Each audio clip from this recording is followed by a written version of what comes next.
Gilan her igjen, og I dag skal jeg vise dere hvordan jeg krøller håret mitt ved hjelp av en rettetang og ikke en krølletang. De krøllene jeg har her nå gjort med denne favorittrettetangen min fra Mast, som da heter Gizmo.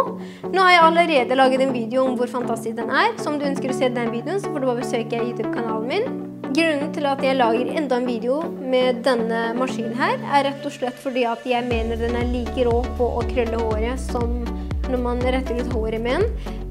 Nå tenker helt sikkert veldig mange av dere hvorfor det. Jo, svaret ganske enkelt, for at disse titaniumplatene ganske glatte. Og når du har vibrering I tillegg til glatte plater, så gjør det at det blir veldig smooth og enkelt å krølle håret med. De andre maskinene jeg har brukt har jeg som regel sleit litt med på en måte å få det smooth uten at det blir sånn der hakkete når jeg krøller håret mitt. Men med denne så går det faktisk ganske fort, og krøllene blir veldig glatte og fine. Så nå skal jeg sette I gang, så dere får sett hvordan jeg har fått til denne looken her. Og så håper jeg selvfølgelig at dere liker videoen og fortsetter å se videre.